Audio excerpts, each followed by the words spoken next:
In this video, we're going to talk about proportional reasoning. We're going to cover a few topics we've covered before, like unit prices, but that's fine. It still relates to the topic that we're looking at, and a little bit of review never hurts.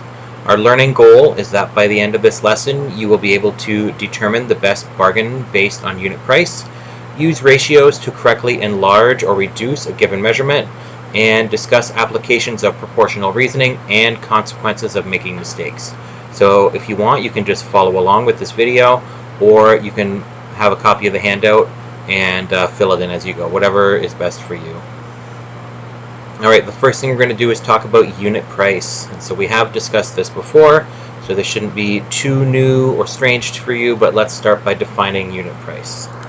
And we've talked about unit rates in general, so like dollars per 1 hour, or distance traveled in 1 hour, or like meters per second. It's kind of like our conversion factor where we're comparing two different things, but we're going to look specifically at unit price here. So the unit rate related to price. So we're going to define it as the cost of an item expressed per unit, such as item per 100 grams, per liter, per dozen, etc. So I know like unit is supposed to mean like per one, but sometimes like one portion is like 100 grams, or one set of eggs is a dozen. Because I mean, we don't usually buy eggs individually, we buy them a dozen at a time. Unit price can be used to determine which purchasing option gives the best bargain. So let's look at an example, and for our example, we're going to look at toilet paper. So paper towels, not toilet paper. Paper towels. Let's take a look at two different options. Let's say we go to the store and we see the 2-roll pack for $2.49, and we see the 12-roll pack for $12.99. Which is the better deal? We want to save money, so we want the lowest possible cost or the lowest possible unit price, and so we're going to figure out what is the dollars per item in each situation. And so we can actually write that out. Let's have our little formula for unit price. Unit price is equal to total dollars, and I'm just going to space this out a little bit if I can. Total dollars divided by, this isn't really meant to be used like this. Normally I'd have the smartboard and I can just draw, but we have to make do in these challenging online remote learning times. Alright, here's our basic formula. Unit price equals our total dollars divided by our number of items. So let's find our unit price for each situation that we're given here.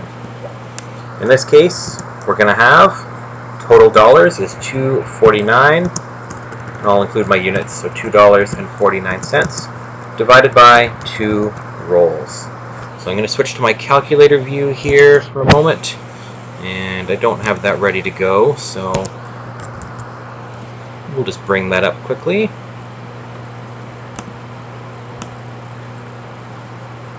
Alright, and I'll keep the calculator locked here at the edge. Hopefully we can see that okay. And, yeah, we're okay. Alright, so let's calculate. So my calculator, I'm just going to type in 2.49. 2.49 divided by 2 gives me a price of 1.245. Let's round. So after the 4 we see a 5. That means we round up. So 1.25 or $1.25 per roll. Alright, looking good. Let's find our second unit price. So equals our total dollar amount, which is $12.99, divided by the number of rolls, which is 12. So equals, let's get our calculator, and this is just the same technique that we've practiced over and over again in this course. We're taking a fraction and we're converting it to a decimal. So 2.49 over 2 becomes 1.25, or 1.25 over 1. Those are the same thing. Same thing here. I have a fraction, 12.99 divided by 12. I want to turn it into a decimal, so I'm just going to do the division. And I'm just going to put that in my calculator and let it do the work. So, clear, 12.99 divided by 12 gives us 1.0825, So we round to the nearest cent, 1.08. And with money, technically you round up all the time. So let's follow that rule, and let's round to 1.09. So like I realize this is less than 5. According to the normal rules, we would round down, but with money, you're supposed to round up every time. So 1.09. All right, so we've calculated the unit price for each situation. Now the question asked us which unit or which purchasing option gives the best bargain. So do we want to pay, $1.25 per roll, or do we want to pay $1.09 per roll? If we were selling them, we'd want the highest price because we want to make the most money. But in this case, we're buying it. We want the cheapest possible option. And so let's just switch to our highlighter mode here. This is our better purchasing option. We want the cheapest price, $1.09 per roll. And it is a word problem, so let's have a concluding statement. Therefore, the best bargain is the 12 roll pack for $12.99, which has a unit price of $1.09 per roll. All right. So we've done the math. Now let's talk about an application aspect of this kind of question. Why might someone not choose a purchasing option even if it has the lowest unit price? So let's say someone went to the store and they did the math and they knew that the 12 pack was cheaper. Why would they maybe choose to buy the 2 roll pack instead? And normally this is something we could discuss together in the classroom. For the sake of this video, I'm just going to answer this right away and walk you through those options, or walk you through why that might be the case. It might be too much product. So if you're a single person that lives alone and you use rags to clean up or cloths and you don't need paper towels too often, you might not need a 12 roll pack. That might be enough to last you for 2 years or something. So it might be too much product, or you just don't need that much. Maybe you're on a very tight budget. Maybe you only have $3 in your pocket that you've set aside for cleaning supplies, and so you can only afford the 2 roll pack at $2.49. The $12.99 might be a great deal, but you don't have enough money in your pocket or in the budget for that. So it might be the fact that you don't have not enough money. Also think about, what's the size difference? A 2 roll pack of paper towel is going to be this big. A 12 pack is a lot bigger. So maybe you don't have not enough room. Maybe you're just renting a room in a house and you have very limited storage. Maybe you live in a small apartment and your storage is already taken up. Or maybe just trying to get it home. Let's say you biked to the store and you only needed a couple rolls of paper towel. Where are you going to put a 12 pack, especially if you bought other groceries? I actually made that mistake before. I walked to the grocery store. It was 2.5 kilometers away. I got there, bought a bunch of groceries, got them all loaded up on my backpack, and then I realized I still need to walk home 2.5 kilometers. And I had bought a bunch of pop or something, so my backpack was really heavy. And so I'm sure I got a good deal on the stuff I bought, but I didn't really have enough room, or I shouldn't have really had to carry that much stuff home. So I was pretty hot by the time I managed to walk all the way home. So maybe they just don't have enough room or the ability to transport it. And finally, in the cases of especially food or products that expire, it might go bad. So maybe you're getting meat and you were just going to get a couple chicken breasts, but then there was a really good deal and you bought a 20 pack. Where are you going to put all that food? Maybe you don't have room in your freezer. Personally, I have a very small freezer, so I can't always fit a whole bunch of meat or other things in there. Some people will buy half a pig or half a cow all at once to get a really good deal. I can't do anything like that because it literally doesn't fit in my freezer. The food would go bad before I was able to eat it if I tried to keep it in the fridge or something. So these are things to keep in mind when looking at good deal. It might be a good deal, but just think, can you actually use that much product? Do you have enough money to buy that? Do you have enough room to store it or to transport it? And is it something that might go bad before you use it? And that's why Costco can be dangerous too for some people. They go there, it's a great deal, buy a whole bunch of food, get a whole bunch of toilet paper, whatever, but sometimes, how am I going to get this home? I can't eat this much food before it goes stale. Those are important things to consider when we're looking at a good deal. It's not just about the dollar per item, but also the practical realities that go along with it. Alright, on our next page we're going to talk about ratios. You'll notice I've also changed the screen layout a little bit just to make sure that you can see the whole screen and that none of the words are cut off. I know a couple things were kind of cut off on the edge on the first page. Hopefully you were able to still understand and didn't miss it too much. Alright, let's keep going. Let's talk about ratios. Let's start by defining what a ratio is. A ratio is the relationship between two quantities. As an example,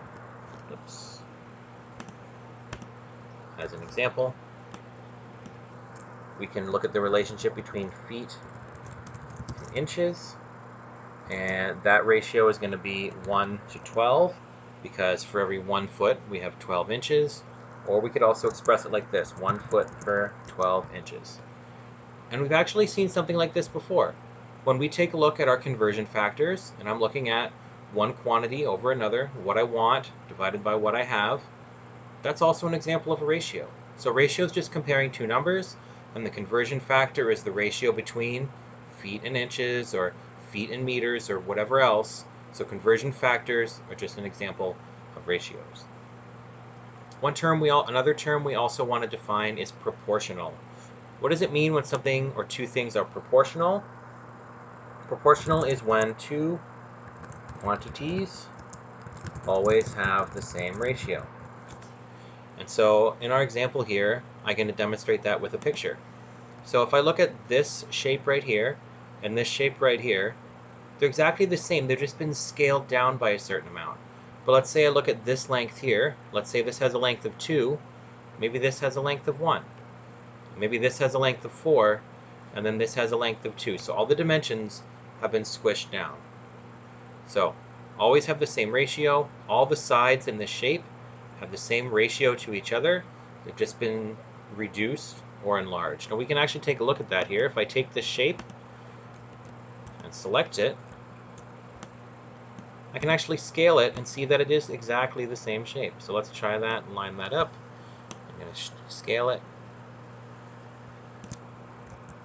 Let's try that again. There we go. So they are proportional. Proportional basically means it's going to be the same shape but a different size, or two quantities that always have the same ratio. Alright, let's take a look at an example. Ratios can be used to enlarge or reduce a given amount. I'll be honest, I've had this typo in this note for like 5 years and I keep forgetting to change it. So let's change it right now. Ratios can be used to enlarge or reduce a given measurement. So let's take a look together. Let's do an example question. Let's figure out how can we use ratios to solve problems. And I'll tell you something, this is actually going to be exactly the same as our converting questions. So when we're working with ratios and we're talking about things that are proportional, it's actually just another example of the conversion questions that we've already learned about. So let's take a look. In our example here, when building a ramp for a hand-propelled wheelchair, so you're in a wheelchair pushing by hand and you need to be able to go up the ramp, the maximum slope for a hand-propelled wheelchair ramp should be 1 inch of rise for every 12 inches of length. So what that means, I have a little diagram here that I've started but not completed. Every time I move forward 12 inches, I can go up 1 inch. Let's just visualize that really quick. I think I have a ruler here.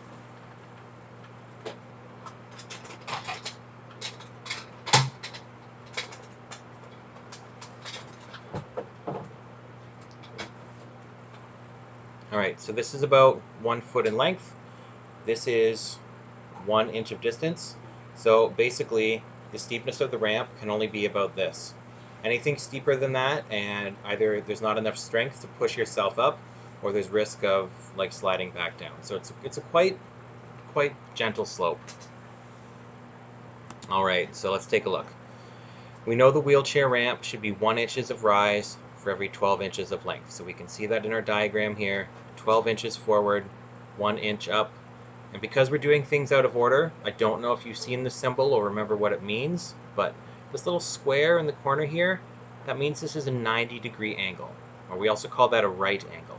So if this line is going exactly horizontal along the ground, this line here for the height is going exactly up and down. So they're meeting at 90 degrees right angle. We can also represent this as a piece of information altogether, as a ratio. And we can see our ratio here is 12 to 1. And just as an extra label, let's point out that that's the ratio of our length to our height. So for every 12 inches I move along, I move up 1 inch. All right, so what does that tell us? Let's finish reading the question. If we want to build a ramp that will allow the wheelchair user to reach a doorway 4 feet above the ground, how long will the ramp need to be? First thing we want to know is that we need to convert 4 feet into inches. So let's start with that. I have 4 feet. I'm going to multiply by my conversion factor, and that's going to give me my answer in inches. We kind of know this one already. We've already talked about this conversion factor earlier. What is the relationship between feet and inches? It's going to be proportional, because it's always going to be the same. And we said that up here. For every 1 foot, I have 12 inches. So what we have is feet. What we want is inches. So inches goes on the top. I'm not going to do it top and bottom because it looks weird on the Smart Notebook, but it's the same idea. 12 inches on the top, and feet is the unit we have, the unit that's going to go away, that's going to go on the bottom of our conversion factor, 1 foot. So 4 times 12 divided by 1, so what we have, times what we want, divided by what we have, is going to give us 48 inches. All right, so we've already practiced doing a little bit of our converting in order to help set up the question. Let's also finish labeling our diagram here. So we said that we want to allow the wheelchair user to reach a doorway 48 inches above the ground. 48 inches or 4 feet above the ground. And so the 48 inches is our height. That goes here. And what we need to figure out is how long does the ramp need to be. So we'll use X to represent that. And I'm trying to figure out how long does that need to be. And so the ratio we're looking for here is X to 48. And once again, X represents our length, and 48 represents our height. So I have 2 shapes here. They have the same shape, so they've just been scaled. So my ratio here between length and height is 12 to 1. My ratio here it's going to be a 12 to 1 ratio as well, but I don't see a 12 or a 1 anywhere. I have some unknown angle represented by X, and I have a height represented by 48. So let's set this up and use our conversion factors to solve this. So remember, as always, our conversion formula, start with what we have, multiply by what we want. I'm going to try to make this vertical. What we want divided by what we have, and that equals what we want.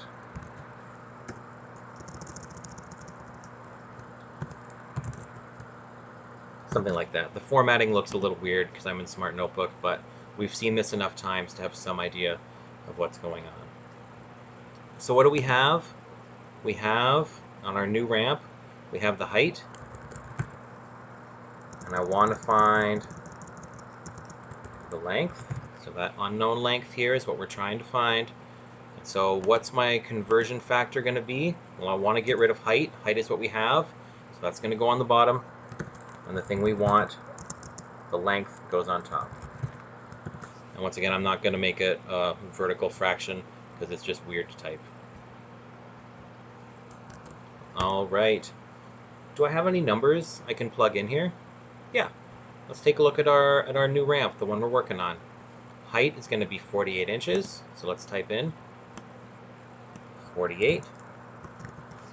Do I know anywhere for this shape the relationship between length and height? Do I have a conversion factor? Do I have 2 pieces of information that are together? Yeah, that's right over here. My original shape, where it told us that every time I have 12 inches of length, I have 1 inch of height. That's always the same. It's a set ratio, it's a proportion, or, in our case, it's our conversion factor. So let's plug that in. Length is going to be 12 divided by height, which is 1. Let's do the math. And I'll switch to my calculator view here. So we're going to multiply across the top, 48 times 12, and divide by the bottom, which is 1. So 48 times 12 divided by 1 gives us 576.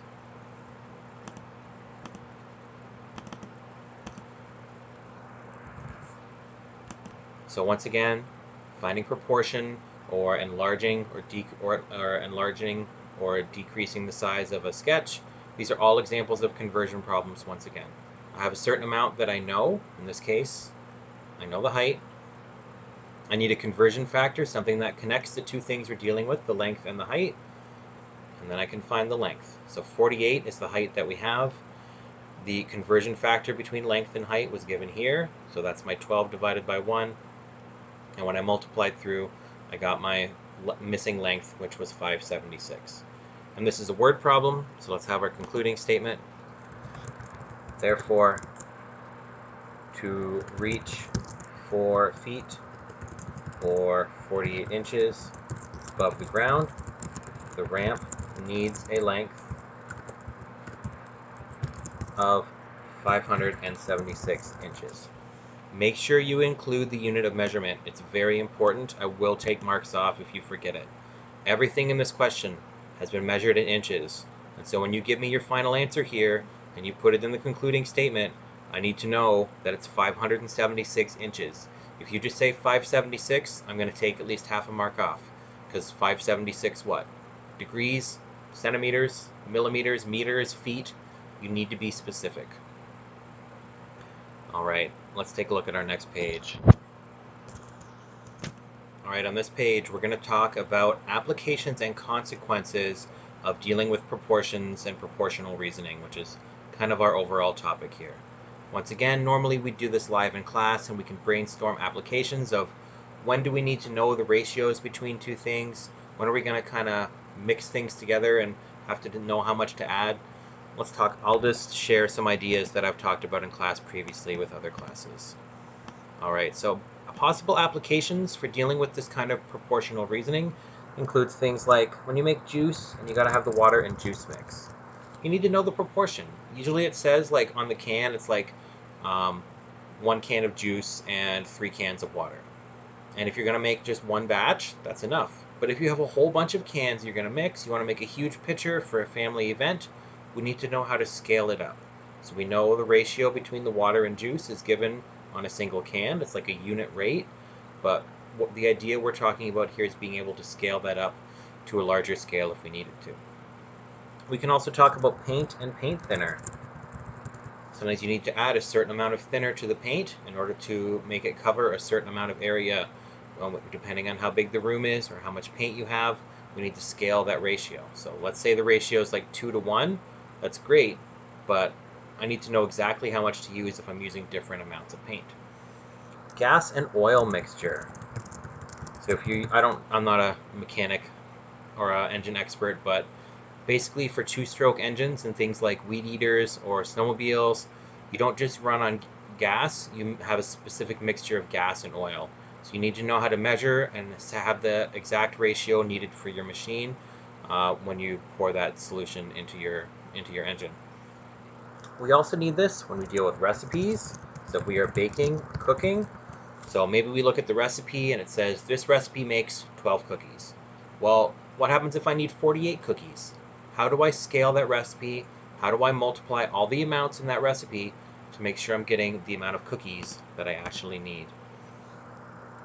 We also see this kind of reasoning when we're talking about mixing concrete or cement. When we're dealing with medication dosages. So my brother-in-law is actually a nurse, and he says that's one of the most important mathematical concepts he uses on a daily basis. That's working with the ratios and figuring out the correct dosage for patients. So usually they'll give like a unit rate. They'll say like, all right, for every 100 pounds, this person needs 5 milligrams, and this person weighs 298 pounds. How do we do that calculation? How do we figure out the number of milligrams this person needs for a safe medication dosage? And finally, another example is fuel-air mixture. and that has to do with like adjusting the valves in your engine, I think, to make sure you're getting enough air to completely burn the fuel without having too much air. Let's take a look at a counterexample though. So what we've kind of talked about here is that every time we like double the amount of cookies we need, or we double how high the ramp needs to reach or whatever, we just multiply everything by 2. But that's not the case for everything that we see in everyday life. So let's take a look at our counter example, and we just want to talk here about how sometimes when things double, the whole thing doesn't double. This is an example of like linear systems. You might have seen this in like grade 9 or 10 math before. We're not going to talk about this kind of thing too often in class. This is just included to show you that sometimes when things double in real life, the price itself doesn't double. Things aren't always proportional in the way that we're talking about in our other examples today. So let's take a look. Timothy pays $45 a month for his cell phone plan and an additional 10 cents per minute for long distance calls. In August, he makes 65 minutes of long distance calls. In September, he makes 130, so double, minutes of long distance calls. Does his phone bill double from August to September? Let's take a look. I'm going to set up a little table here and we'll fill in the blanks together. Alright, so I just paused my recording and whipped up this table. Let's fill it in together. So let's take a look at the months individually. Let's start with August. So first of all, in August, we know that, well, this is going to be another conversion question again. We know that he made 65 minutes of long distance calls. So let's type that in. We're going to start. How much are we starting with? We are starting with 68 minutes. And so the quantity that we have is going to be minutes. 68 minutes. All right. What's our conversion and what do we want to find? We want to find how much money was spent. So we want to convert from minutes to dollars. All right, so we need a conversion factor. We need some connection in our question between dollars of long distance calls and minutes. And we have that information right here. Let's highlight it. An additional 10 cents a minute for long distance phone calls. So our conversion factor is given right there. What order are we going to put those numbers? We have minutes, so minutes is going to go on the bottom. We want dollars, so dollars is going to go on the top. So let's type that in. 0.10 dollars, or 10 cents. So dollars goes on top, and on the bottom we have the minutes. And I'm just going to get rid of my spaces just because I'm running out of room in my little box here. Should have made it bigger. All right, so we have another conversion question. So we're starting with 68 minutes times 10 cents per minute. Let's switch to our calculator and get that filled in. 68 times 0.10 divided by 1 gives us 6.8, or in other words, $6.80. Because I'm running out of room, I'm just going to write that on the next line. All right, so we know how much, actually I made a typo here, sorry, 65 minutes. Everything else is still the same. We have 65 minutes. We want to convert to dollars. For our conversion factor, dollars goes on top, minutes goes on bottom, and then we just multiply. 65 times 0.1 divided by 1. So the cost on long distance is $6.50. There's also a base fee. It says right here at the beginning of the question that Timothy pays $45 a month for his cell phone plan. So no matter what happens, he always pays that $45. So let's fill that in. Base fee is $45. And what's the total cost for the month? Well, we're just going to add those two up. So let's get out our calculator and let's do the math. $650 plus 45 gives us $51.50. So that is the total amount that he had to pay for his cell phone for the month. Cool. Let's do our next calculation. Let's see how much it cost in September. So the difference for September is that he made 130 minutes of long distance phone calls. So let's do our calculation here for long distance. This is another conversion question, so let's set it up. What number do we start with? We start with or have 130 minutes. And I'm going to skip my spaces just for the sake of time. I'm going to need my conversion factor. We'll come back to that in a moment. and that's going to equal, we're trying to find the price, so that's going to be an amount in dollars. So I want my conversion factor. I need to find some connection in the question between the price and the number of minutes. And we already have that right here. And we already used it for our previous question, actually. The connection between minutes and dollars is that for every 1 minute on the phone making a long distance call, the cost is $0.10, or in other words, 10 cents. So we have minutes, so minutes is going to go on the bottom of our fraction. We want dollars, so dollars is going to go on the top. So let's type in our conversion factor, 10 cents per 1 minute, and let's multiply. Clear 130 times 0.10 gives us 13. So $13, and just to make it tidy, I'm going to bump that down to the next line. There we go. What is his base fee? We already said his base fee is the same every month. No matter what he does with his phone plan, he pays $45. So 45, and let's check our total. So calculator, we have 13 plus 45 for a total of $58 spent that month. So the question we're looking at here is, when he doubles his long distance, does he double his phone bill? And we've seen that no, double this is like $103. $58 is not $103. That's way less. So does doubling something in real life always make the price double? Not always. So let's just write that out. No, his bill did not double. The long distance cost doubled, but the base fee remained the same. So we do need to watch out for that in real life when we talk about things. Just because part of our situation doubles doesn't mean the whole thing doubles. So in this case, part of his fee per month was set. That didn't change. The $45 stayed the same no matter what. It's only those additional minutes that changed. So just be careful when you see a word problem. Think carefully about what's doubling. Is everything in the question doubling, or just part of it? When we're talking about something like a recipe and I need to double the amounts to make more cookies, yes, double everything. But then think carefully. What about things like the oven? Do we need to double the oven temperature? Do we need to double how long it stays in the oven?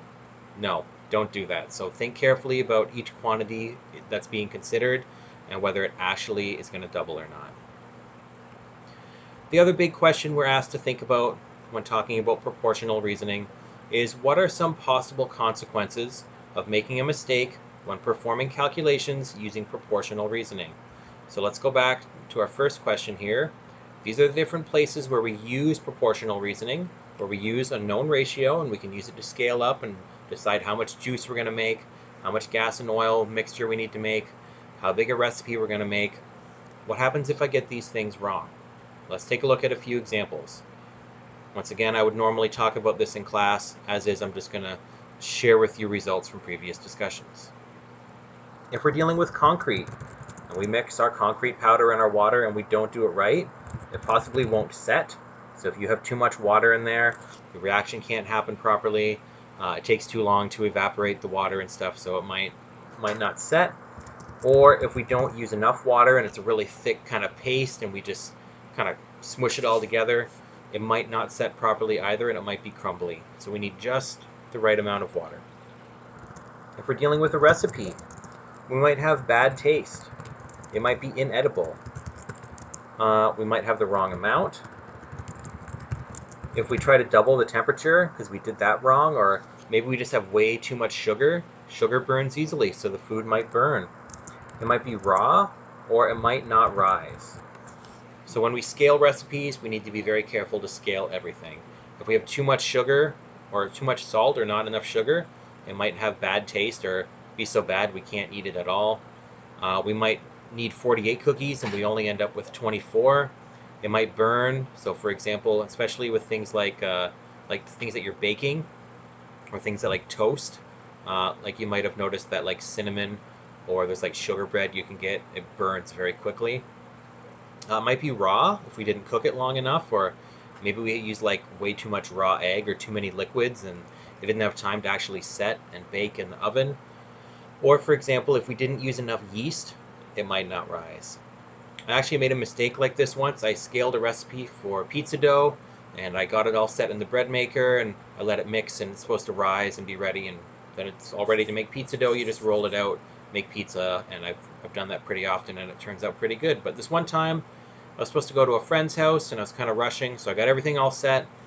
I put it in the bread maker and it takes like 2 hours, so I was waiting for the clock to count down so I could go to my friend's house, and finally it was ready and I looked and it hadn't risen at all. It's supposed to be light and fluffy and stretchy, and it was all like kind of pasty and like stuck in the bottom of the bread pail. And I was like, what happened to my recipe? Well, I doubled everything, but I forgot to double the amount of water. So it didn't mix properly when it tried to mix. The yeast didn't get mixed in properly and have a chance to meet with the sugar.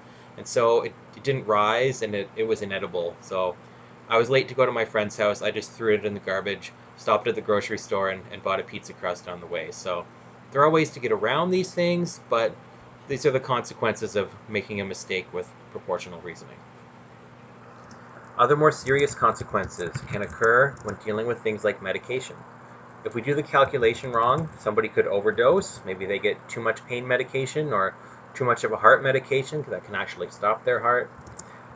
They may get a high.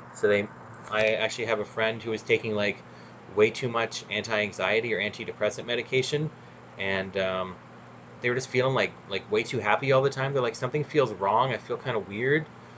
She checked her medication dose and realized she'd accidentally been taking twice the medication she was prescribed. So she dialed it back down, and she was eventually okay. But like it's not. It can be very dangerous. If we don't take enough of the drug, we might have no effect. So someone might need a certain amount of antibiotics, and if we accidentally prescribe them half the amount they need, that might not be enough to clear up the infection. And so maybe there's no effect or minimal effect. And in extreme cases, someone can even die, either because they didn't get enough medication to actually treat what they needed to be treated, or maybe they got so much of a medication that it actually caused their body to stop functioning. So medication overdoses and medication calculation mistakes can be very serious. When dealing with a fuel oil mixture, if we get it wrong, there may be smoke or the engine might seize. And if we have an incorrect fuel air mixture inside our engine, it might not start, or we might get a big buildup of soot.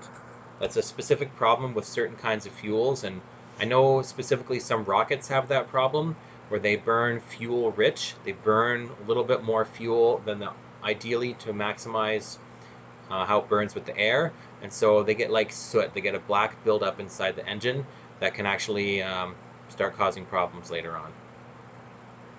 All right, for our final example, we're going to look at an example involving a chocolate chip cookie recipe and what happens if you make some mistakes along the way with your proportional reasoning. All right, for our final page in our final discussion on proportional reasoning, we're going to talk about making chocolate chip cookies. So this is an actual recipe I found a couple years ago, and let's work through this example together.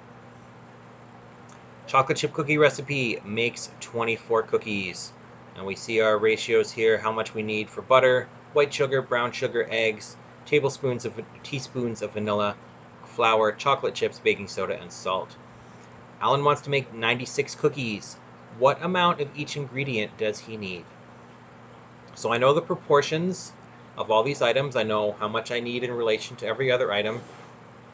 And I need to know how many times do I need to multiply the recipe to make 96 cookies. Well, let's take a look. How many cookies are we going to need to make? We want to make 96. Oops. All right, 96. And how many cookies does this recipe make every time? It makes, it says here at the top, 24. So 96 divided by 24. So 96 is the total amount that we want. 24 is the amount that we have and that we're able to make each time. And this is just another example question like we've done before. Starting with a fraction, let's convert it into a decimal. So we're just going to divide, and we'll let our calculator do the work. I want 96 total. Every time I make a recipe, I get 24, and it's going to be 4. What that means is that in order to scale my recipe, I need to multiply everything by 4. Remember, there are exceptions, so like the time it takes to bake in the oven, don't multiply by 4. The temperature to set the oven at, don't multiply by 4. Leave that alone. But because all these amounts are proportional to each other, they all need to be in the same ratio, we're going to multiply everything by 4. Rather than rewrite, I'm just going to edit my recipe here, and let's multiply everything by 4. So how much of each ingredient does he need? Instead of 1 cup of butter, multiply by 4, he's going to need 4 cups. Instead of 1 cup of sugar, he's going to need 4 cups. Instead of 1 cup of brown sugar, multiplied by 4, he needs 4 cups. The eggs, 4 times 2 eggs gives us 8 eggs. 4 times 2 teaspoons gives us 8 teaspoons. 4 times 3 cups of flour gives us 12 cups of flour. 4 times 2 cups of chocolate chips gives us 8 cups of chocolate chips. 4 times 1 teaspoon gives us 4 teaspoons. And finally, 4 times half. In case you're concerned or find that a little challenging, we can just switch to our calculator. So 4 times half gives us 2. So 2 teaspoons of salt. So we just used proportional reasoning to scale up a recipe.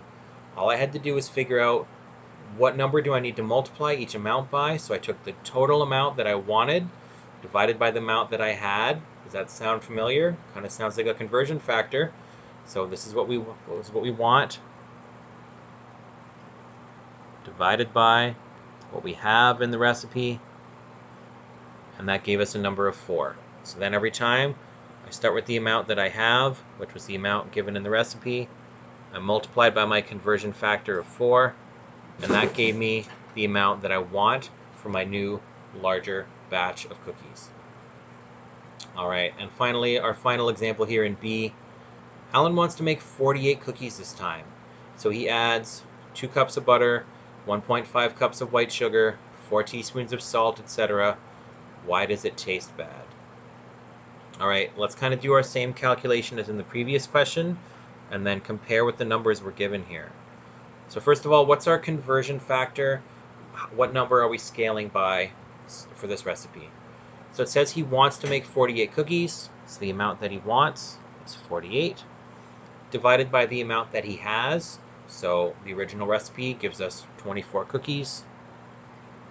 And so 48 divided by 24 is 2. So take what I have in the recipe, multiply all the numbers by 2, and that gives us the amounts that we want for our new batch of cookies. So let's kind of redo our numbers here, and I'm just going to do them all in red. So we're going to want 2 cups of sugar, 2 cups of butter, 2 cups of each sugar. 2 times 2 eggs is 4 eggs. 2 teaspoons times 2 is 4 teaspoons. 3 cups times 2 is 6 cups. 2 cups times 2 is 4 cups. 1 teaspoon times 2 is 2 teaspoons. And half a teaspoon times 2 is 1. Let's double check in the question and make sure he added the right amount of things. He added 2 cups of butter. 2 cups of butter. Looks good. He added 1.5 cups of white sugar. He needed to add 2 cups of white sugar. He did not add enough white sugar, so let's write that down. Let's click here. All right, so first problem, not enough white sugar. Used 1.5 cups, needed 2. And he used 4 teaspoons of salt, and he was supposed to use 1 teaspoon of salt. That's way too much salt. Those will taste very bitter. And so, too much salt. Used 4 teaspoons instead of 1. And so this is an example of the possible consequences of making a mistake with proportional reasoning. And this is also a way for us to test. So what I did here, I found my conversion factor, and it was 2. So take the amount I have in the recipe, multiply by 2. That gives us the amount that we want. So I went through my recipe and I doubled everything like I was supposed to, and then I compared with the amounts given in the question. We saw the butter was fine, there wasn't enough sugar, and there was too much salt. So we did our theoretical calculation to see what we should have been using. We compared that with what Alan actually used, and we saw there was a difference.